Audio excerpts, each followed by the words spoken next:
तो आदाब, नमस्कार, गुड इवनिंग, सत श्री अकाल। आप सभी लोग का स्वागत है क्राइम की कथा के इस चैनल पर। उम्मीद करता हूँ आप सभी लोग खुशहाल होंगे। एक लड़की जब 8वीं क्लास में रहती है तब अपनी माँ से रिक्वेस्ट करती है कि माँ मुझे एक नया फ़ोन खरीद के दे दो।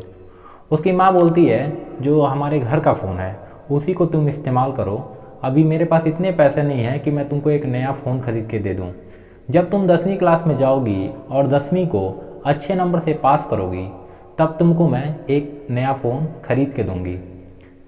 उस लड़की को लेकिन इसी बीच एक और लड़के से उसकी बातचीत शुरू हो जाती है। उस लड़के से उसका संबंध बन जाता है और एक दिन अचानक से उस लड़की का बहुत ब्रूटल तरीके से कत्ल हो जाता है। जितने भी गांव के आसपास के जितने भी लोग थे, पुलिस वाले, सब लोग उस लड़की की छत बिछत डेड बॉडी को देखकर हैरान थे। किसी को समझ में नहीं आ रहा था कि कौन ऐसा हो सकता है जो इस लड़की को इतना बुरी तरीके से मार सकता है। और जब पूरी घटना का खुलासा होता है तो गांव के ही 3 ऐसे लड़कों का नाम आता है जिसे सुनने के बाद सभी के होश उड़ गए थे। उत्तर प्रदेश के फिरोजाबाद के एक थाना पड़ता है, टुंडला थाना। वहाँ के थाने के अंदर एक गांव आता है, सलीमपुर गांव।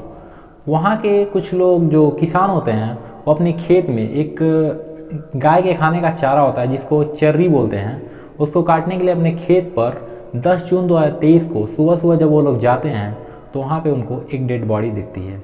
डेड बॉडी की हालत काफ़ी गंभीर थी। वो तुरंत पुलिस की टीम को सूचना देते हैं। पुलिस की टीम जब उसको पता चलता है कि एक लड़की की डेड बॉडी है और लड़की की उम्र कम है, हालांकि जो आसपास के लोग थे, जो किसान थे, उन लोग ने तुरंत पहचान कर लिया कि किसकी डेड बॉडी है। उसके बाद पुलिस को सूचना देते हैं। पुलिस की टीम भागती दौड़ती घटनास्थल पर आती है। घटनास्थल पर आने के बाद जो पुलिस का पहला नज़र में वो देखती है तो जो लड़की रहती है जो कि नाबालिग है, उसका नाम बताना शायद उचित नहीं है। उसके शरीर पर कोई भी कपड़ा नहीं था। उसके पूरे बॉडी पर नोच खरोच के पूरे निशान थे। उसके ओठ को बुरी तरीके से काटा गया था। घटना इतना ब्रूटल था कि आसपास के जितने भी आला अधिकारी रहते हैं सब लोग घटनास्थल पर पहुंच जाते हैं। साथ ही साथ फॉरेंसिक की टीम, डॉग स्क्वाड की टीम, सब लोग घटनास्थल पर आ जाते हैं। पुलिस जल्दी में डेड बॉडी का पंचायतनामा करती है और पंचायतनामा करने के बाद डेड बॉडी को पोस्टमार्टम के लिए रवाना कर देती है। घटना बड़ी थी इसलिए पुलिस इस मामले को लापरवाही से न लेकर तुरंत अपनी जांच को सख्ती से आगे बढ़ाती है। आगे बढ़ाने में एक लड़के का नाम आता है। वहाँ पे जो भी आसपास के लोग रहते हैं वो एक लड़के का नाम बताते हैं। लड़के का नाम था सौरभ। लोग बताते हैं कि ये जहाँ पे चरी का खेत है इसके आसपास में ही सौरभ को कल रात में देखा गया था और इसके साथ इसका एक और दोस्त था जिसका नाम है राहुल। इन दोनों को उस चरी के खेत के आसपास देखा गया था, कुछ लोग बताते हैं। उसके बाद पुलिस सौरभ और राहुल दोनों की तलाश में जुट जाती है। सौरभ और राहुल की उम्र के बारे में बता दूं, इन दोनों की उम्र 20-21 साल के आसपास दोनों की उम्र थी।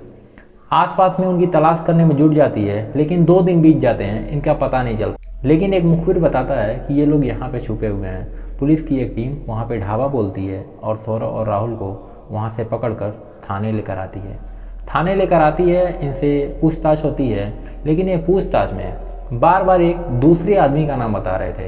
ये लोग बोलते हैं कि हम लोग वहाँ पे जाते हैं, ऐसे ही मजाक मस्ती के लिए जाते हैं, हम लोग का खेत है, वहाँ पे जाते रहते हैं, लेकिन इस घटना से हम दोनों का कोई भी संबंध नहीं है। तो जब पुलिस बार बार ये पूछती है कि तुम 2 दिन तक तुम लोग क्यों फरार थे, कहाँ पे थे, तो जो ये सौरभ रहता है वो बोलता है कि हमारी मौसी के यहाँ शादी का कुछ प्रोग्राम था इसलिए हम लोग 2 दिन से मैं और राहुल वहीं पे गए हुए थे और उसके बाद जब वापस आते हैं तो हमारे घर पे पुलिस की टीम थी और आप लोगों ने पकड़कर हमें यहाँ पे लेकर आया था। पुलिस उनकी बात से थोड़ा सा कन्विंस होती है कि हाँ हो सकता है, ऐसा कुछ हो सकता है। और उसके बाद जहाँ पे शादी का कार्यक्रम था उसकी जब पुष्टि की जाती है तो पता चलता है हाँ उनके घर पे शादी का कुछ कार्यक्रम था। और ये उस दिन तो नहीं बताते हैं जिस दिन की ये घटना हुई थी, 9 जून 2023 की, लेकिन ये लोग 10 जून के दोपहर में करीब वहाँ पे पहुँचे हुए थे। ज़्यादा दूर का तो मामला नहीं था, 2 घंटे का रास्ता होगा। पुलिस अपनी जाँच को आगे बढ़ाती रहती है। सर्विलांस की टीम और बाकी मोबाइल की डिटेल, CDR, ये सभी चीज़ें चेक होती है। तो फिर से जो पुलिस के शक करने का जो सुई होता है वो इन दोनों के ऊपर ही आ जाता है।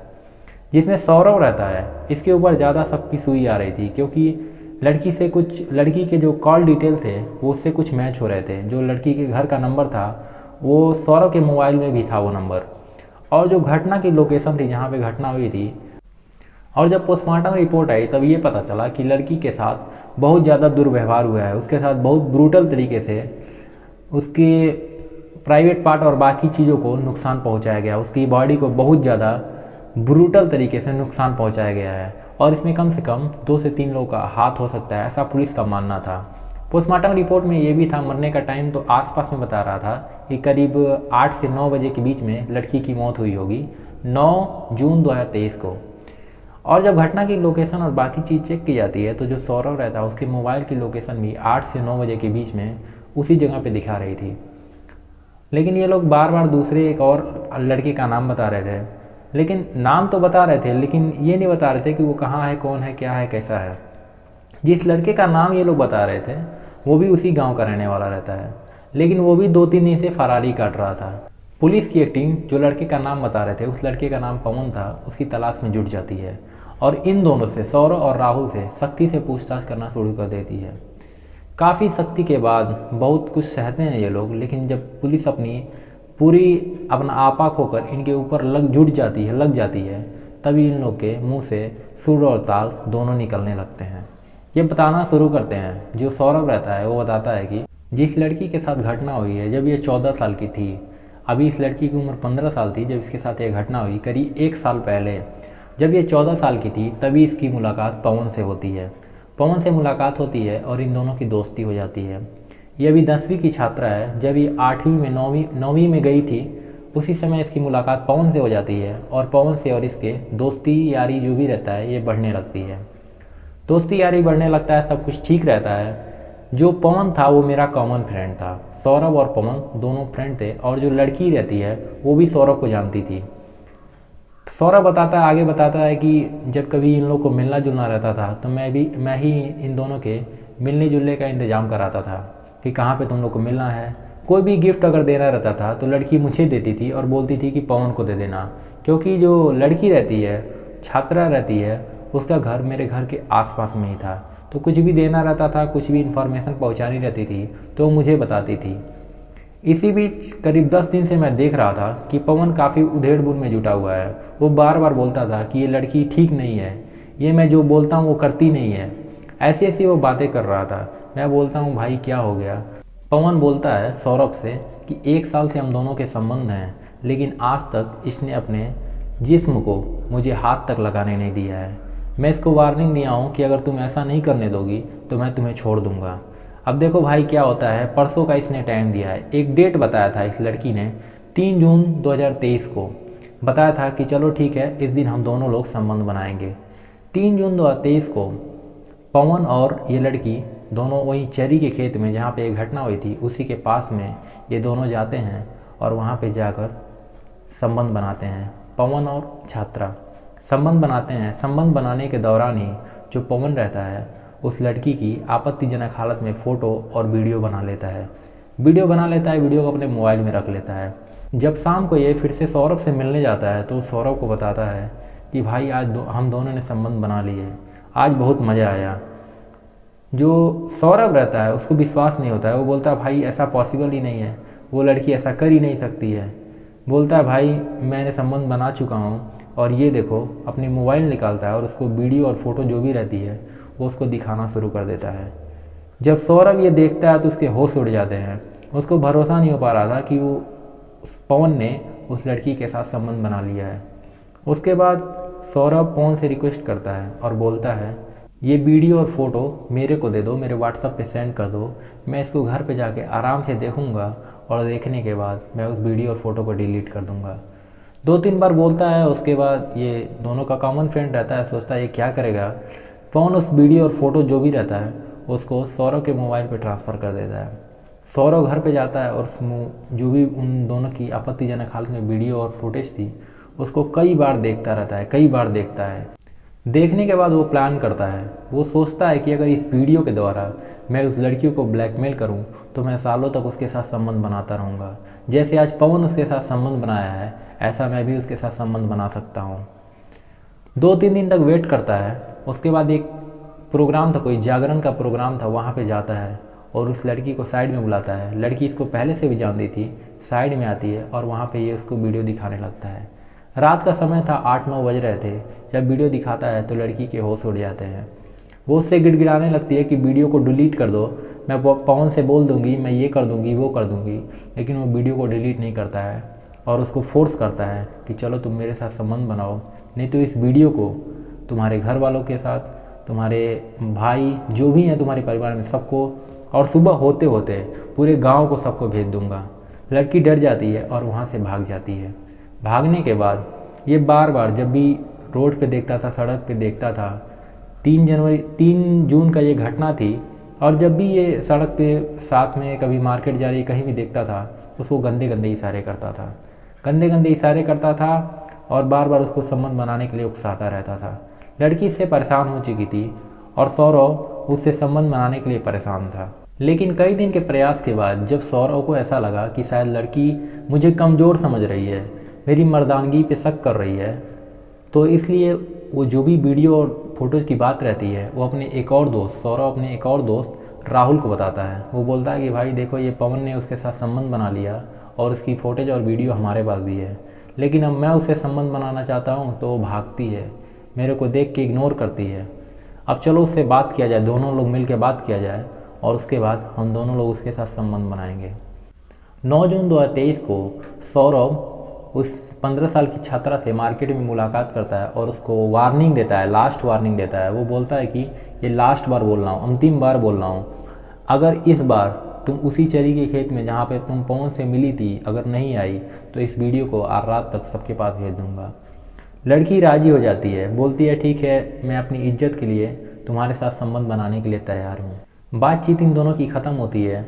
इस जो भी बातचीत हुई रहती है ये सौरभ फिर से अपने फ्रेंड राहुल को बताता है। राहुल को बताता है और बोलता है कि हर रात को वो आने के लिए, वहाँ पे चरी के खेत में आने के लिए राज़ी हो गई है। तुम भी वहीं पे चलना मेरे साथ, साथ में मत रहना, थोड़ा दूरी पे रहना, वहीं पे खेत में छुपे रहना। जब मैं संबंध बना लूँगा तो तुम अचानक से आ जाना। अचानक से आने के बाद तुम उसको डराने का, धमकाने का करने लगना कि अगर तुम मेरे साथ संबंध नहीं बनाओगी तो मैं बाकी और लोगों को बता दूंगा, इसके बाद तुम भी उसके साथ संबंध बना सकते हो। राहुल को भी इससे कोई परेशानी नहीं रहती है। दोनों लोग 7, साढ़े 7 बजे ही वहाँ पे खेत में जाते हैं जहाँ पे लड़के और इन दोनों का बातचीत हुआ था, सौरभ और लड़की का। वो सौरभ वहाँ पे लोकेशन पे पहुँच जाता है। वहाँ से करीब 100 मीटर दूर पे राहुल छुपा रहता है। लड़की भी करीब 8 बजे का समय था, लड़की भी वहाँ पे आ जाती है। आने के बाद थोड़ी इन दोनों की बातचीत होने लगती है और सौरभ उसके साथ संबंध बनाने की कोशिश करता है, लेकिन लड़की उसको रोकने की कोशिश करती है। इसी बीच जो राहुल रहता है वो अचानक से इन दोनों के बीच में आ जाता है। राहुल को देखने के बाद 15 साल की छात्रा भागने लगती है। ये दोनों अपना आपा खोते हैं और पहले लड़की को घसीटते हुए उसी चरी के खेत में गिराते हैं और तेज़ी से उसको पटक देते हैं। पटकने के दौरान एक ईंट रहती है जिससे उस लड़की के सर पे चोट लग जाता है। चोट लगने की वजह से वो थोड़ी सी बेहोशी की हालत में हो जाती है, लेकिन फिर भी वो चिल्लाने की कोशिश करती है। जब वो चिल्लाने की कोशिश करती है तो उसका दुपट्टा लेके उसके मुंह में ठूस देते हैं।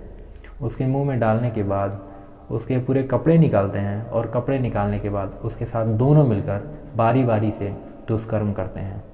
दुष्कर्म करने के बाद वो दोनों उसका गला दबाते हैं और गला दबाने के बाद वहीं उसकी डेड बॉडी को छोड़कर, जैसी भी हालत में थी वैसे ही छोड़कर वहाँ से निकल जाते हैं। पुलिस सौरभ की बातें सुनने के बाद सौरभ, राहुल और पवन तीनों को गिरफ्तार करती है। गिरफ्तार करने के बाद तीनों को जेल भेज देती है।